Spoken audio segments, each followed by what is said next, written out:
வணக்கம் மக்களே, யூஆர் வாட்சிங் in and out cinema with me Divya. ரீசெண்டாக வந்து கவினோட நடிப்பில் ரிலீஸ் ஆயிருந்த ஸ்டார் மூவி நல்லாவே வந்து பார்த்தீங்கன்னா ஒரு மாதிரி பாசிட்டிவான ரெஸ்பான்ஸ் தான் இருந்துட்டு இருந்துச்சு. பட் வந்து பார்த்தீங்கன்னா சில பேர் இந்த கவினோட ஸ்டார் படம் வந்து பார்த்தீங்கன்னா கவினோட ஆக்டிங்கால மட்டும்தான் இந்த அளவுக்கு வந்து வளர்ந்துருக்கு. அது மட்டும் இல்லாமல் படத்தில் வந்து பார்த்தீங்கன்னா செகண்ட் ஹாஃப்க்கு மேலே செம்ம லேக் இருக்கு.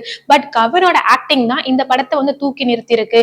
இது மட்டும் இல்லாமல் கவின் மேலே இருக்கக்கூடிய ஒரு ஹைப்னாலையும் அவரோட ஆக்டிங்காகவும் தான் வந்து பார்த்தீங்கன்னா இந்த படத்தை இந்த அளவுக்கு வந்து அவரோட ஃபேன்ஸ் வந்து ப்ரொமோட் பண்றாங்க அப்படின்ற மாதிரி ஒரு மிக்ஸ்டு ரிவ்யூஸ் வந்து வர ஆரம்பிச்சிருக்கு. இந்த நிலையில அவர் வந்து பாத்தீங்கன்னா அடுத்ததா நெல்சன் திலீப் குமாரோட ப்ரொடக்ஷன்ல வந்து பிளடி பகர் அப்படின்ற ஒரு படத்துல வந்து நடிக்க இருக்காரு. சரி, இந்த படம் வந்து எப்படி இருக்க போகுது? கண்டிப்பா ஒரு டிஃப்ரெண்டான கதையா தான் இருக்கும். கவன் வந்து சூஸ் பண்ணக்கூடிய எல்லா கதைகளுமே அவரோட ஆக்டிங் திறமையை வெளிப்படுத்துற மாதிரி தான் இருக்கும் அப்படின்ற மாதிரிலாம் எதிர்பார்ப்புகள் இருந்துச்சு.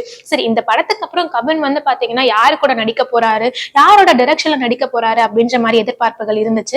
அது எல்லாத்துக்குமே நேத்து வந்து பாத்தீங்கன்னா ஒரு விஷயம் நடந்திருக்கு. அது என்னன்னா, கவன் வந்து அடுத்ததா டெபியூ டைரக்டரான விக்ரமன் அசோக் அவரோட டைரக்ஷன்ல ஆண்ட்ரியா கூட வந்து பாத்தீங்கன்னா மாஸ்க் அப்படின்ற படத்துல தான் நடிக்க இருக்காரு.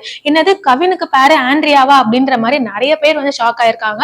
பட் இருந்தாலும் இந்த படம் வந்து ஒரு டார்க் காமெடி படமா தான் வந்து உருவாக இருக்கு அப்படின்றனால கண்டிப்பா வந்து ஒரு டிஃப்ரெண்டான வெர்ஷனா இருக்கும் அப்படின்ற மாதிரி எதிர்பார்ப்புகள் இருக்கு. இதுல என்னன்னா, ஸ்டார் மூவில கவினுக்காக வந்து கேமியோ ரோல் பண்ணியிருந்த நம்ம டைரக்டர் வெற்றிமாறன் சாரோட தலைமையில தான் இந்த மாஸ்க் படத்தோட பூஜையே வந்து நடந்து முடிஞ்சிருக்கு.